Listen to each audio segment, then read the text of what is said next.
Assalamualaikum kahatur ka pamirsa sadaya nuju manco ngabandungan dongeng Sunda di Catur Sunda Channel.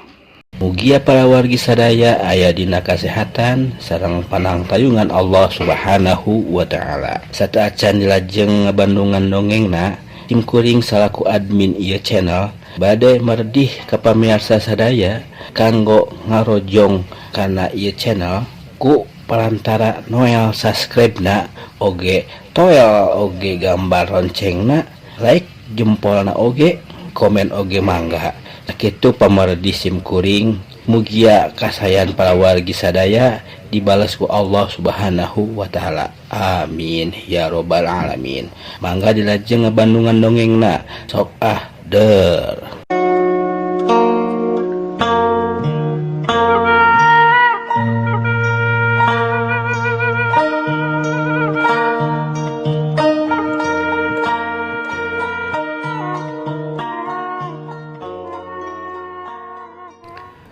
Assalamualaikum warahmatullahi wabarakatuh.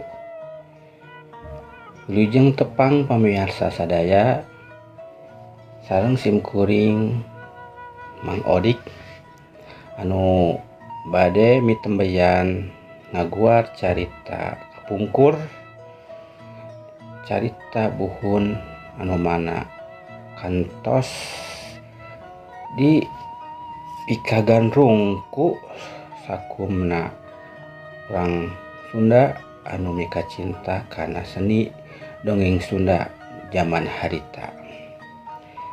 Kiwari simkuring bade nyobian ngaguar deui katineng bade nyobian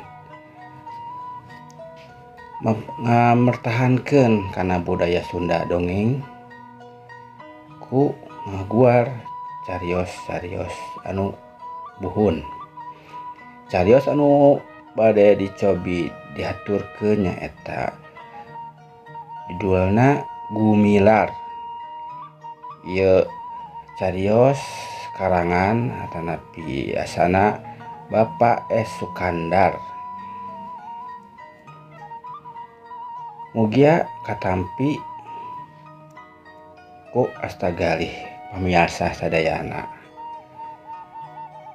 Dong hilap oge ka pamirsa sadayana mangga nyunkeun karidoanana kanggo ngadukung ka ieu channel. Ku carana pencet tombol subscribe na, tombol like na mangga dipencet oge. Sarang masukanana atanapi saran-sarana di komen di kolom komentar mangga kantun diserat wae. Terus bade nge-share atanapi ngabagikeun mangga hatur nuhun pisan ka sadayana. Mangga tuh urang kawitan wae ieu carios Gumilar.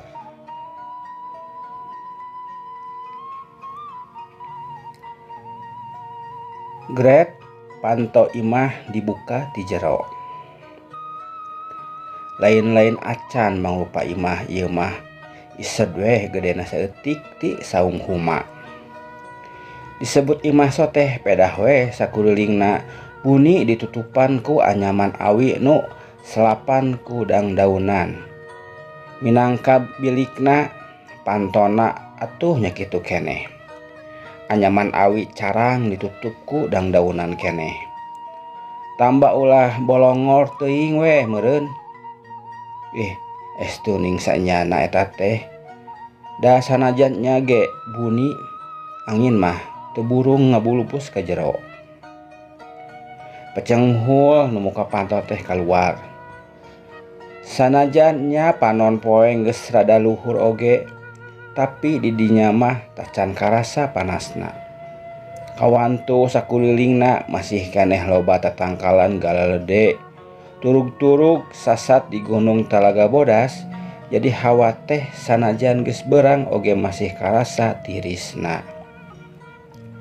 Angin gunung nyecep nyiwitan kulit. Teu heran anu kaluar teh bari diharudum sarung nyamperkeun durukan nu ngelun haseupna. Maklum di bontotan ku kai nu gedena meh sagede pingping. Pek manehna kurah koreh kana hunyu dan lebu. Tadi peuting mubuy sampe dina lebu panas. Kolehel kapanggih. Geus asak malah semu-semu tutung. Sabada dikepruk-kepruk dipiceun lebuna. Bubuy sampe garing semu geeuleun teh dihuapkeun. Semu gaaleun pamirsa. Anu semu gaaleun teh dihuapkeun di dahar digayem mani ngaduruk-duk. Bari tuluy ngeureuyeuh nyentulan bubuy sampe panonna mah teu leureuh neuteup ruhai durukan nu dihihidan ku hiliwirna angin pagunungan. Sakedeung ngareret ka kenca ka kateuheunana. Eueuh deui nu katebong iwal ti rungkun-rungkun anu peuting jarumpluk, anu ting jarumpluk, anu pating jarumpluk. Beh tengahna mah ting jelegedeg kai leuweung nu satangkep-tangkep gedena. Bangun keeuman naker. Memang manehna di dinya teh nyorangan wae ngadon nyaung keur ngerem pakasaban. Sapopoe pikeun nyumbang pikeun nyambung-nyambung kahirupanana nungan kadua pamajikanana. Kitu bagaweanana tisaplak ditinggalkeun kunu jadi bapana lantaran unggah balet watangan. Pamirsa, manehna teh nu katelah ngaranna Asmita. Umurna tacan kolot-kolot teuing. Kitu aya meureun kana 35 tahun mah. Tapi kulantaran salilana hirup ngarandapan kasusah da puguh jalma taya kaboga sangsara saneng-enengna. Sigana teh manika cida kolotna bukna geus mimiti bodas. Roman beungeutna ketempona kiruh pinuh ku gurat-gurat anu nandakeun yen salawasna ngarandapan tekanan-tekanan batin. Ari mantuna nyaeta hiji lembur anu matuhna maksudna teh. Ari matuhna nyaeta di hiji lembur anu ngaranna Kampung Cicapar. Hirup kadua pamajikanana anu mangsa harita keur bureuyeung kakandungan 7 bulan. Geus ngadua kalian jeung ayeuna manehna teh boga budak. Ngan hanjakal si cikal teu panjang umurna. Dina umur 2 bulan geus miheulaan manten dipunut kunu kagungan. Goblagna ka alam dunya teh saukur nembongan hungkul. Anu saterusna mah ninggalkeun gurat-gurat kapeurih jeung kasedih nu hese pisan dipupusna. Aya lantaran pangna maot teh nu jadi jalana mah teu bisa kasusuan kunu jadi indungna. Cisusuna saat dibijil sakeclak-keclak acan. Lir sumur kakatigaan. Puguh indungna sorangan langka pisan kararaban ku kedahareun anu samistina. Ukur mah ceuk paribasa dahar sore teu isuk, turug-turug nu di daharna ngan saukur kulup sampe atawa huwi boled. Ayeuna saenggeus pamajikanna bureuyeung deui Asmita teu wudu banting tulang. Sirikna suku dijieun hulu dijieun suku atuh. Da sanyana pikeun mapag budak anu dek lahir. Ngarasa bang-baungeun ku kitu namah. Kunu geus nu jadilah marga lantaran pangna anakna teu lanang ngumbara di alam dunya teh saking kunaon. Puguh hirup sagala putpot teu bisa maraban anak pamajikan. Anu tamahna cisusuna jadi saat ngoletrak. Sasaat jadi korban kamalaratan. Heureutpakeun pungsat bahan sagala temahi sagala kurang.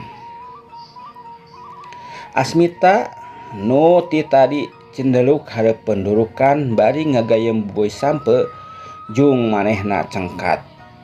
Heug bontot kain ruhai teh dijurukeun sina parem bus ka saung nyokot bedog gidig indit kaleuweung gedok gedok nutuhan dahan kai pisuluheun beres menang satanggungeun reket reket ditalian ku tali awi bawana regeyeng ditanggung ku ditayung kalebak muruk ka lembuna kampung Cipapar satepina ka imah gubrag suluh teh diecageun ditenden di pipir imah diantepkeun dihijikeun jeung baturna anu geus jadi sababaraha tanggungan jualin ke ka kota dikumpulkeun heula minangka nama cengcelengan. Nyi Esih nyaeta pamajikanana nu harita keur kepah-kepoh niupan hau ngagentak mukakeun panto dapur. Ret kasalakina keur nyusutan kesang ku sarungna. Awakna buligir herang semu tutung balas kapoe. Kaibunan lantaran kampretna teu dipake di buleun ku sarungna.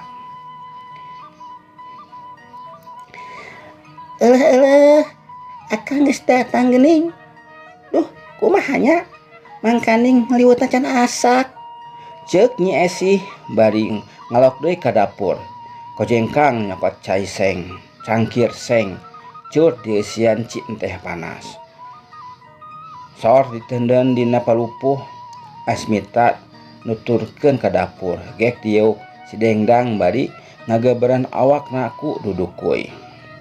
Kop kana cangkir ci teh regot regot diinum bangun nikmat naker. Kawantu sakitu hanaangna atuh mentas rumahku jauh ngambah jalan nanjak mudun bari nanggung suluh. Kira-kirana kabangkat arang teh Kang? Nyi Esih nanya. Page tomeureun Esih. Nah kitu. Asmita malik nanya ka pamajikanana. Atuh da isukan mah geus teu boga liweuteun. Tarasi deui beak. Ples minyak tanah minyak kalapa karosong. Walau Nyi Esih bari ngareret karena galar. Atuh suluh we isukan mah urang jualnya.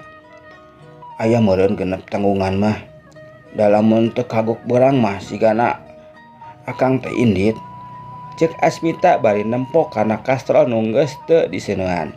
Tinggal dipanasan we meueusan ku ruak lantaran liwatna geus asak. Atuh saha nu dek pimilieunana? Puguh geus beurang ari lain dijual ka si babah gondok mah. Nyi Esih kituna teh bari nyait kastrol kop kana bungkusan peda. Sanggeus ngaguarkeun ruhak pada teh dibeuleum puguh we seungitna meuni nyambuang mata hayang gerak kop dahar.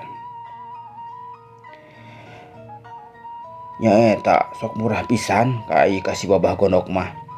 Maksud teh lamun teu laku di Nangkapait dek dibawa we ka Cihuni sugan aya leuwihna keur meuli kolor akang. Ceuk Asmita bari nerangkeun bari neureuyan ciduh kabita ku beuleum peda. Har, naha dek dibawa kabeh kitu suluhna teh? Nyi Esih jongjon mulak-malik peda. Kagok atuh da Esih. Dibawa sawareh-wareh mah moal cumpon dipake barang beuli. Keun baelah nunda karayap da pon bisa dijual kabeh. Nya, kuring oge geus teu boga kutang ieu teh Kang. Ieu geura mending geus teu kieu rek diseseh hoream. Puguh eueuh keur salin. Ceuk Nyi Esih bari nembongkeun kutangna. Cacakan hideung meuni semu bodas bakat tingku dekil. Nyangke ge baelah lamun akang geus payu dagang areng sakalian urang meuli samping deui. Kapan geus teh orokan kudu boga salin meureun. Dijawab kitu teh Nyi Esih teu ngomong deui. Kop bae kana piring seng. Song beuleum peda teh di wadahan. Kop deui kana boboko sangu tuluy ngakeliwet teu lila. Salaki pamajikan teh geus ting camuil dalalahar. Deungeuna karo beuleum peda jeung sambal tarasi. Lalabna kepokan roy katinggalina teh mani siga anu nikmat mah naker. Bari ngarasakeun beteung nu geus dieusian, Asmita nyarandai kana bilik. Sanajan daharna teu diteteg oge, teu mah teu wudu weh meuni eueuh. Tara saban poe dahar ti beurang teh da biasana mah sok geus burit wae. Ari isuk-isuk atawa tengah poe mah sok diganjel weh ku kulup sampe atawa bolet. Dina ngarasakeun nikmatna tos dahar, antukna manehna ingetanna deui kana nasib nu karandapan harita. Pikirna, lamun seug sore isuk bisa ngalakonan dahar saperti kitu, tada teuing sugemana. Ari ayeuna aya isuk manggih sorena kudu nongkrong nya kitu deui sabalikna. Manggih isuk henteu sore. Leng tungtung nama jadi ngahulang nyesok jero. Beki antep nyaliksik nasib dirina. Dipikir dibulak-balik, dipapai dirasa-rasa, dilenyepan, dikotek-tak, malga lantaranana bruh breh narembongan. Nu jadi sabab nama manehna teh ditinggalkeun ku nu jadi bapana. Masih seger dina ingetanana hiji kajadian nu moal bisa dipopohokeun seumur-umur. Asa cikeneh pisan, sok padahal mah geus aya kana 5 tahunna. Harita bapana direreyeng ku sababaraha upas, digusur setengah dipaksa, dijieun babandan, dibawa ke kota Garut, bari teu pira mimitina mah. Dina hiji poe kalemburna kadatangan ku ponggawa desa anu dijejeran ku tua kampung. Ngabejaan yen engke poe Ahad bakal kedatangan Kangjeng Tuan Residen jeung para menak ti kota nu rek ngadon macangkrama kaleuweung nu aya di Gunung Talaga Bodas. Sakalian rek ngadongdon kawah. Sakul lembur nu kaliwatan kudu mapag. Malah lalakina mah kabeh kudu milu ngiring bari ngabantuan, bari mangmawakeun cacanakanana. Saterusna ngoyod sabab rek terus moro. Harita diparentahkeun jalan-jalan rondaan nu bakal kaliwatan kudu dibersihan. Imah-imah kudu dikapur, atuh ditungtung lembur kudu make kaca-kaca, wilujeng sumping. Cendak namah lembur teh kudu dibebetek, dipapaesan. Caturkeun dina poe Ahadna teu sirikna kabeh pangeusi lembur cipcapar kolot teu budak awewe lalaki geus ngabengreng di sisi jalan liliwatan ka Talaga Bodas. Tukang dagang, tukang buburuhan, tukang tani poe eta mah cul kana pagaweanana. Kudu nyambut tamu agung. Lamun aya nu teu datang dianggap jalma baheula. Kamenak teu satia satuhuk ka nagara, bahak ka wakilna raja. Mangsal hapi hiji kolot tengah tuwuh ti subuh keneh geus manco sisi jalan bareng jeung anakna lalaki Asmita katut pamajikanana Nyi Esih. Kasebut pangheulana bubuhan imahna sisi jalan rondaan. Geus kitu we tariking cilaka atawa memang geus dikesakeun kitu kuduna ku Kunu Maha Kawasa. Yen mangsal hapi kudu ngarandapan hiji kajadian anu teu disangka-sangka ti tadina. Barang geus rada beurang, tamu agung teh tacan datang keneh. Aya jorojoy teh mangsal hapi make boga pipikiran hayang babakti ka menak. Umangkeuh dina hatena mah hayang kasebut jelema anu satia satuhu ka pangagung. Ceuk pamikirna meureun lamun menak-menak teh dipupundutan atawa disuguhan ku dawegan dadakan anu karek ngala pirakut teu bungaheun naker kitu. Eukeun mah ngarasa palai tos lumaku sakitu jauhna pasti sedepeun ka disuguhan ku dawegan anu masih keneh hejo. disampakeun cai dawegan nu gahar amis matak seger kana badan. Atuh teu mikir panjang deui kalacat manehna naek kana tangkal kalapa nu aya di buruan imahna, maksudna mah rek ngaladowegan. Nah atuh kakarak oge manehna nepi ka puncakna keur gupay-gapay milih dawegan anu beretek teh juragan punten pemirsa, ari beretek teh maksudna kitu katanya. Ari beretek teh juragan lurah tumpak kuda ngibarkeun yen rombongan tamu agung sakedeung deui sarumping. Sakudu hadir kabeh kudu caringogo, muka duduk kuy sarta ulah poho kudu acong-acongan nyarembah minangka panghormatan. Atuh anu sakur nu nyaraho mah yen mangsa hapi harita keur aya di luhur tangkal kalapa kabeh tinggorowok ditah turun. Ari juragan lurah barang mireungeuh aya jelema di luhur teu kira-kira we ambekeunana manehna sosoak bari tunjuk ditah turun. Panonna mani buriar buncelik asa gemes lain lumayan. Dianggapna jelema luncak lukak lancah samplak kamenak. Lukak lancap camplak kamenak. Keur kitu burudul aleutan teh geus tembong tarumpak kuda diiring kunu laleumpang. Atuh mangsa hapi teh siga nu sawanku ya teu bisa turun keur mah geumpeur kunu ting corowok nyarekan katambah ngarasa risih jeung sieun ku aleutan menak-menak. Manehna jadi ngeyek-yek di luhur untung teu ragrag oge. Tapi teu burung weh. Teng namah bocor ngawerwer mapai-mapai tangkal kalapa. Ngawerwer pemirsa dan tengna bocor teh eta gitu naon ngihan maneh mangga wong teraskeun deui. Lar rombongan tamu ngaliwat nu ngarob-rob dukdek caringogo bari tinggal cing aracong nyararembah. Iwal ti mangsa hapi anu sawanku ya nangkod na tangkal kalapa kawas hap-hap nempok handap bari ngadeg-deg.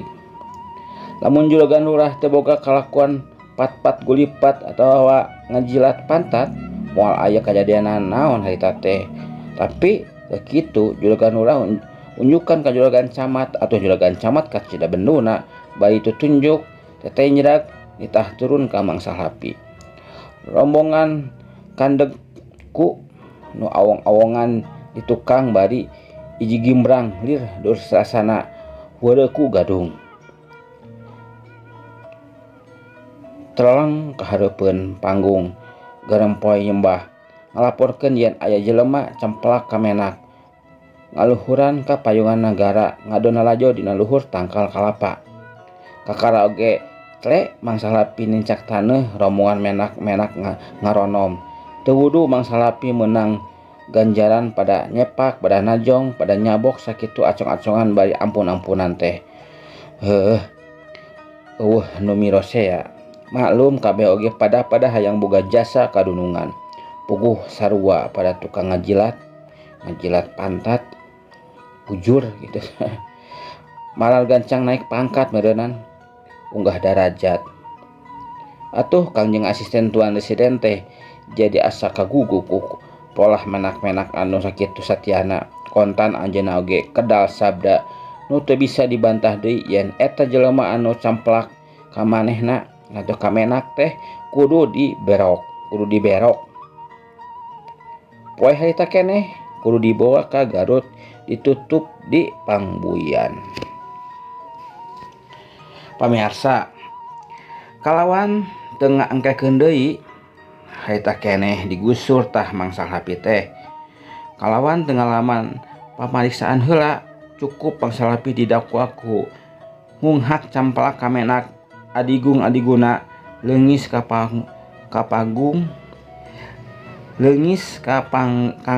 pangagung maksudna teh pamirsa punten nya. Leungis ka pangagung sarta langsung digebruskeun ka pangberokan.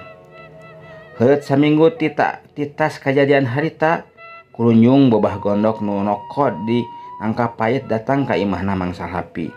Di jajaran kulurah jeung tua kampung nu maksudna mere beja ka Asmita yen tanah boboga Mang Salapi kabeh dibeslah lantaran boga hutang ka bobah gondok. Atuh geus teu bisa majar kumaha. Ngandenge putusan juragan urah kitu teh Asmita ngan saukur narik napas panjang. Rumahu bari carinak-nak Cimata.